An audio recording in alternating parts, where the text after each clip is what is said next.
los temas se tratan mejor. La entrevista presencial es esencial. Doctor, bienvenido. Le decía que usted es menor que yo. ¿Qué edad tiene usted? 58 años. Ya ve. Lo que pasa es que se pinta el pelo de blanco. Sí, tú has visto menos cine que yo. Mario no Tamayo no está aquí. Hay un famoso actor, ya, James Coburn. Claro que sí. Okay. ¿Lo ve? ¿Sí o no que usted se parece a James Coburn? Sí. Bueno, siempre hay por ahí un doble. Ha coincidido por allá. Y tiene pelo blanco como usted y se parece mucho a usted. ¿Ha visto películas de James Coburn? Oh, es verdad. ¿Verdad? Ya lo vi, sí. Gracias, Gabriela. Sí. Okay. Es verdad. ¿Se la puedes pasar a Víctor para que la ponga ahí? Ok. Ya, entonces, simplemente por el pelo parece mayor que yo. Yo tengo 10 años más que usted. Cumplo 68 el Día de la Mujer. Y después de los 65, como habrán notado los oyentes, tengo trauma con la edad. ¿Ya? Entonces llega la edad en que uno tiene que cuidarse de la próstata, en que uno tiene que cuidarse de la pérdida de masa muscular, en que uno tiene que cuidarse el corazón, en que uno tiene que cuidarse las emociones, en que uno tiene que cuidarse. Y creo que me cuido. ¿Cómo me ve usted? Bueno, yo creo que como médico no sé nada, pero hace un buen programa, hace buenas entrevistas y yo creo que puede ser el reflejo de la parte de salud. Doctor, bienvenido. Gracias, sí. Yo creo que el rostro es un poco el espejo del alma. Mis defectos y mis pecados son otros. Y mis errores también. Su especialidad es la neurocirugía. ¿Por qué se metió en esto? Titulado en la Universidad Autónoma de Barcelona, Hospital Santa Cruz y San Carlos, área específica, su especialidad, neurooncología, neuropatología.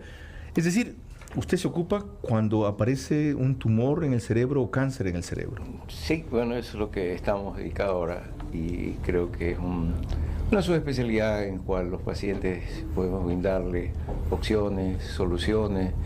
Y esa es nuestra formación. Empecemos con los síntomas. Es vital siempre un diagnóstico temprano. ¿Cuáles pueden ser los síntomas que lleven a una persona a hacerse un chequeo? Bien, siempre hay síntomas generales que no son específicos, es decir, puede tener muchas enfermedades. Entre ellos el síntoma cardinal es la cefalea, el dolor de cabeza. Sin embargo, pues para decir que este síntoma sea alarmante, tiene ciertas características, ser continuo, intenso, haber cambiado su forma y quizás los síntomas acompañantes son los que realmente ayudan. ¿Qué son cuáles? Un paciente que comienza a perder fuerza en las extremidades, pérdida de sensibilidad, trastornos visuales, trastornos en el comportamiento, son síntomas. ¿Trastornos en el comportamiento de qué tipo? Bueno, el lóbulo frontal pues tiene que ver con la parte cognitiva, la orientación, el cuadro que sepa dónde se encuentra, en qué lugar está. Entonces un cuadro confusional de desorientación pudiera estar en un problema a nivel de cierta parte del cerebro. Qué buenas pistas. Ahora, para los que no tienen pista, de repente un día van y por alguna circunstancia accidental de un examen de otro tipo, aparece con que han tenido tiempo un tumor que ha ido creciendo y nunca les dio síntomas. Dicen, ya es demasiado tarde. ¿Qué pueden hacer las personas en esos casos? Bueno, siempre es importante los síntomas que siempre hay, que sean valorados, no subvalorados, sino una cefalea, como le estoy diciendo. Cefalea es jaqueca. Claro, el dolor de cabeza, ciertas características, ponerle nota y buscarle a la persona que pueda ayudarle. Y luego yo, como siempre digo, ante un dolor de cabeza de esas características, hacer una tomografía, que está muy a la mano, simple y contrastada, y ya nos va a orientar, ayudar y descartar problemas menores que provocan dolor de cabeza y decir, mire, está descartado o tiene una lesión dentro del cerebro que debe ser tratada y precozmente. ¿Existen causas, por lo menos preliminarmente conocidas, del causantes de un tumor cerebral? Por ejemplo, ¿por qué digo esto? Porque en Bahía, donde yo soy, al frente, en San Vicente, en toda esa zona, resultó que Solca Portoviejo descubrió una incidencia alta de cáncer al estómago. Y tras una serie de investigaciones, desde luego sin que sean concluyentes, detectaron que era por la alta ingesta, que dicen cómo se llama, por el alto consumo de pescado. Y parecería que ese pescado del Pacífico está contaminado de mercurio. En Japón, la incidencia del cáncer de estómago es muy alta por razones similares. En el caso del cáncer cerebral, ¿hay pistas y señales de algo que lo pueda causar? Por ejemplo, mucho tiempo exposición a radioactividad, mucho tiempo exposición o cercanías celulares, pantallas de ese tipo, no sé. Sí, bueno, hay ciertos datos que nos pueden orientar que pueden ser desencadenantes. Efectivamente, la radiación, como hubo en Chernobyl, que es una radiación importante, puede generar cáncer, no solo en el cerebro, sino en cualquier parte. Pero el problema a nivel del cerebro, el sistema nervioso, es un problema de genes. Normalmente hay genes que impiden que crezcan los tumores cerebrales, se llaman oncogenes, y por algún momento este bloqueo desaparece y puede generar los tumores cerebrales. ¿Con qué frecuencia, por lo tanto, y a partir de qué edad, una persona, por más saludable que se considere, debería hacerse, cuando yo vivía en Quito le llamaba un examen ejecutivo en el Hospital Metropolitano, un examen completo de indicadores, aunque no tuviese, justamente porque no tiene nada malo? Yo pienso que hay dos picos de presentación epidemiológica. En los niños es muy frecuente los tumores del sistema nervioso. También es así que es la segunda causa después de las leucemias. Entonces es en los niños, es decir, un dolor de cabeza reiterado, frecuente. Reiterativo, frecuente, intenso, hay que poner la alarma. Si tiene un problema para caminar, aún más. Si tiene un problema para desenvolverse en la escuela, es una situación que debe ser al menos no pasada de alto, o sea, analizarla y esto. Ok, ¿cuándo un tumor debe pasar a ser motivo de cirugía y cuándo simplemente otro tipo de tratamiento? Bien, cuando se hace el diagnóstico de una lesión en el cerebro y de un posible tumor, hay que hacer todas las pruebas. Y yo creo que actualmente tenemos a la mano pruebas importantes y que pueden hacer un buen diagnóstico por imágenes y planificar un acto quirúrgico. Entonces, hay que pensar que ya por imágenes podemos ciertos datos que nos puede decir este es un tumor benigno o maligno. Imagínense, eso ya es importante. La otra pregunta parte de una experiencia personal de una antigua compañera de trabajo. Ella públicamente lo contó, lo puedo compartir. Es una mujer que, entre otras razones, por eso admiro tanto, de una valentía enorme. Carla Larrea Falconi, quien era mi coconductora en Ver a su manera cuando estábamos en TC, tiene un tumor que sistemáticamente le va creciendo, cuyo crecimiento no han logrado detener. Fue a la clínica de Navarra el año pasado y le dijeron que si en este momento la abren e intervienen, más bien pueden acelerar un proceso de descomposición. Y que los elementos para reducir el tumor son muy limitados y que no tocaba más que, en otras palabras, rezar. Carla tiene 2 hijos, 38, 40 años, y con esa tensión vive. ¿Qué opción da la ciencia médica ahora con su evolución para casos como estos? Claro, lo más importante desde el punto de vista médico es establecer el diagnóstico y para bajar esa incertidumbre, o sea, ir con más certeza. Y para ello hay que tomar una muestra del tumor, o sea, lo que se llama una biopsia, y eso se lo hace ahora con aparatos. Tenemos neuronavegador, que es una biopsia estereotáxica, pero con avanzada... ¿No tiene que abrir el cerebro?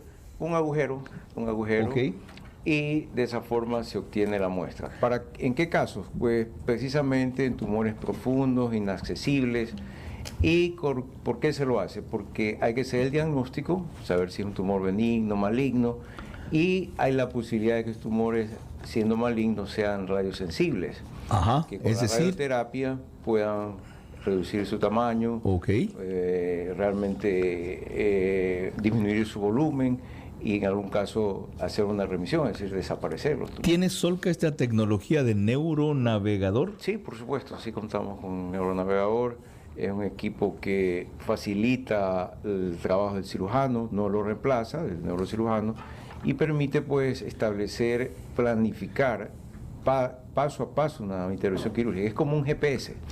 Un GPS que le va indicando a la incisión aquí, la cráneo aquí, y evitar los excesos o que quede pequeño. O sea, es una herramienta que te permite ir con mucha precisión. ¿Desde cuándo tiene el neuronavegador? Bueno, el neuronavegador como como equipo ya tiene algunos años aquí en la parte médica. El primer neuronavegador que llegó aquí del tipo de esa generación fue en Solca, precisamente en Solca Guayaquil, Cure se llama. Y ahora se ha actualizado, que es un neuronavegador con lo que se llama un poquito de inteligencia artificial. Genial. Sí, te facilita la planificación. Antes se tardaba media hora, ahora puede ser en 5 minutos. Se recoge toda la información. Aquí está ya. ¿Cuánto cuesta un aparato de esos más o menos? Bueno, tengo entendido que puede estar un costo de alrededor de unos $500,000. Esto es tecnología sueca, Claro, alemana, ¿qué? así Es sueco. Bueno, es alemán. Es alemán. Sí. Ok. ¿Qué aconseja a quienes tengan sospechas, síntomas cercanos, porque he escrito una cantidad, a lo que usted dice, o simplemente temor generalizado, sobre cómo proceder frente a esta posibilidad a tiempo? Porque el enemigo más grande del cáncer es el miedo. La gente prefiere no saber que saber a tiempo, ¿ya? ¿Qué les aconseja? Bueno, yo pienso que esto de la información es importante, ganar la confianza del paciente, tener una adecuada imagen. Hay tumores muy grandes que se han operado y sabemos de entrada que es un meningioma, que es un tumor benigno. Sacas el tumor y está curado el paciente, en ese sentido. ¿Ya? Con un acceso favorable para el paciente, una localización. Y en los otros casos que también sabemos que no son benignos, claro, hay que actuar porque esos tumores hay que primero confirmar. Y dentro de los malignos hay unos que realmente la quimio y la radio, luego de haber hecho una buena resección, sacas todo el tumor, porque ese es un criterio importante, sacar la mayor cantidad de tumor posible, el 100%. Los pacientes pueden estar bien varios años. ¿Sí le puedo hacer preguntas indiscretas? Por supuesto. Ya, o De sea, tal forma ¿de qué porcentaje de éxito tienen sus operaciones? Es decir, ¿de cuántos pacientes que los opera de cerebro salen adelante, se salvan? Claro, si es un tumor benigno, todos deberían, si es accesible, ¿Ya? sacas todo y está curado. ¿Ya? Ahí no hay problema. Los meningiomas, los adenomas hipofisarios, sacas todo y está curado. Ese es un grupo importante. ¿Y si no lo es? Si ¿Es es maligno? un tumor maligno, es un cáncer, y entonces depende del grado, depende de la resección, depende de si el tumor va a responder, que también se sabe con marcadores, si va a responder a la quimioterapia, radioterapia. Es decir, ya estamos más informados. Aquella incertidumbre de saber qué va a pasar cada vez es menor. Siempre hay interrogantes. ¿Y cuál es el promedio de vida de alguien con un tumor maligno? Sí, ese es el lado malo, que antes estos pacientes, un glioblastoma multiforme, que es el grado más grave, agresivo, los tumores tenían sobrevida 6 meses. Perdón, 6 meses. Estamos hablando hace 2 décadas, ¿sí? 10 a 20 años atrás. Actualmente, con todo, pues, los pacientes viven 3 a 4 años. Ahora, es importante lo que me comentaba hace un momento, la pregunta es muy importante y el médico tiene que responder. El límite es la máxima resección posible, pero sin traer déficits agregados. Entonces, ¿qué son déficits agregados? Quiere decir que si usted intenta sacar todo el tumor y lo va a dejar con un problema que no tenía el paciente, pues no es bueno. Entonces, el límite es eso, y eso es lo que quizás limita, porque siempre se puede sacar todo el tumor, pero lo importante es que, además de sacar todo el tumor, el paciente esté en las mejores condiciones. Hay una escala que se llama Karnofsky, y ese es uno de los 5 elementos clave para hablar de calidad y sobrevida del paciente. ¿Cuántas operaciones de estas hace usted por semana? Nosotros tenemos, y bueno, depende un poco de la semana. ¿1 a 2? Sí, no menos de 2. Sí. No menos de 2, sí, o sea, sí. 8 o 10 por mes. Sí, tranquilamente. Nosotros operamos eso en Solca, sí, porque tenemos es un hospital de referencia, y luego realmente los servicios profesionales están más allá, donde nos llamen y estamos. ¿Cuándo vuelve? ¿A dónde voy? Acá, para seguir conversando esto. No te invite. Estuvo interesantísimo. Gracias. Doctor César Chong, neurocirujano de Solca, Guayaquil.